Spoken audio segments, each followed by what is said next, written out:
Hello friends, ఈరోజు mutton curry చేసి చూపిస్తాను. మీరు కూడా మీ ఇంట్లో ట్రై చేయండి. చాలా ఈజీ ప్రాసెస్లో అయిపోతుంది. తొందరగా చాలా బాగుంటుంది టేస్ట్.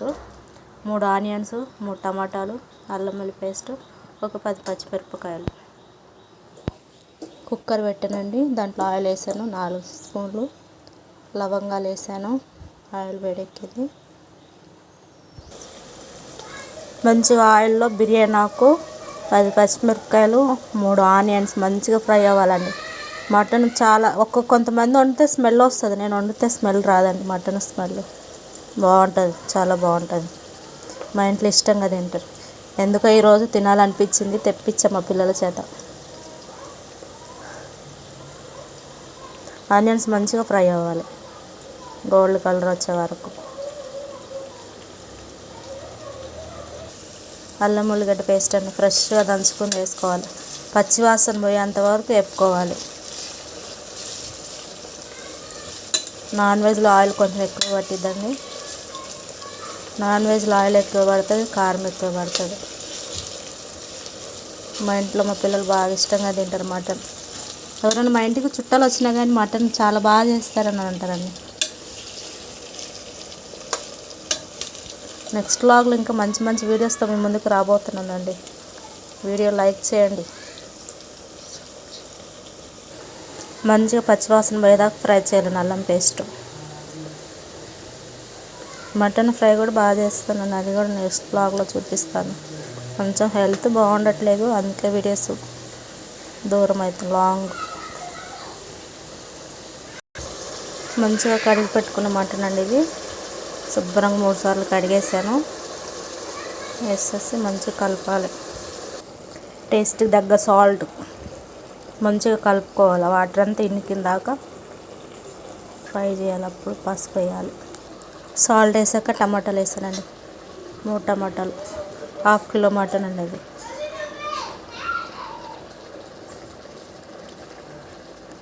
మంచిగా ఫ్రై చేయాలి. టమాటాలు అంతా ఉడికేదాకా కలుపుకోవాలి. 5 నిమిషాలు మూత పెట్టేసి టమాటాలు మగ్గనిచ్చి, ఇప్పుడు టమాటాలన్నీ మెత్తగా ఉడికినాయి కదా, కొంచెం ఆయిల్ వచ్చింది కదా బయటికి. ఇప్పుడు పసుపు వేసుకోవాలి. తగినంత పసుపు వేసుకున్నాం కదా, మంచిగా కలుపుకోవాలి. పసుపు ముక్కలు కొట్టేలాగా పసుపు వేసాక ఇలా కలిపాను కదండి. ఇప్పుడు కొంచెం పసుపు మగ్గనియాలి.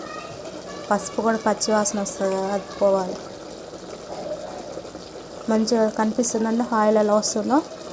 ఇప్పుడు కారం వేసుకోవాలి. టేస్ట్కి తగ్గ కారం. మీరు ఎక్కువ తినే వాళ్ళు అయితే ఎక్కువ వేసుకోవచ్చు, మేము తక్కువే తింటామండి. ఇది పట్టించిన కారం అండి, చాలా ఘాటు ఉంది. 3 స్పూన్లు వేసానండి. స్పూన్ చిన్నవి. కలపాలి మంచిగా. చూసారండి ఆయిల్ ఎలా వచ్చిందో.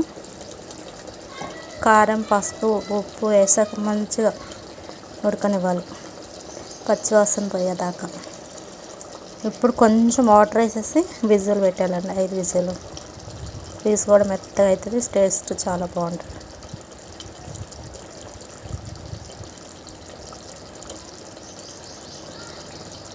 చూసారా అలా ఉడుకుతుందో. కలర్ ఇలా రావాలండి. మీకు కర్రీ మంచిగా పర్ఫెక్ట్ కుదిరిందంటే ఇలా రావాలి కలర్. ఇది సూపర్ ఉంటుంది టేస్ట్. కొంచెం వాటర్ వేసి విజిల్ పెట్టేటప్పుడు చూపిస్తాను. చూసారా ఫ్రెండ్స్ ఆయిల్ అంతా ఎలా వచ్చిందో. మంచిగా పీసుకి కూడా పట్టింది, మంచిగా ఉంది కదా. ఇప్పుడు ఒక 2 గ్లాసులు వాటర్ అండి. మటన్ కొంచెం ముదురుగా అయితే కొంచెం విజిల్ ఎక్కువ పడితే, లేదైతే 5 విజిల్ చాలండి. చూసారా అలా వచ్చింది, పర్ఫెక్ట్ కలర్ వచ్చింది. ఇట్లా రావాలి కర్రీ కుదిరిందంటే. మటన్ కల్లా గ్రేవీ కావాలండి. చికెన్కి అయితే వాటర్ అవసరం లేదు, కానీ మటన్కి అయితే వాటర్ అవసరం. మంచి గ్రేవీ రావాలి. వాటర్ వేసి మంచి కలిపానండి. ఇప్పుడు మూత పెట్టేస్తాను. ధనియాల పొడి ఇంట్లో చేసుకున్నాను. ఇంట్లో ధనియాలు వేపుకోవాలి. చెక్క, లవంగా, బిర్యానీ ఆకు, ఎండు కొబ్బరి మంచిగా మిక్సీ పట్టుకోవాలండి. ఇది ఇప్పుడు మటన్లోకి వేసుకోవాలి. విజిల్ మూత తీసినాక ఇలా ఉందండి. ఇప్పుడు ధనియాల పొడి వేస్తాం. ధనియాల పొడి వేసాను, కొత్తిమీర వేసానండి. కుక్కర్ విజిల్ తీసాను.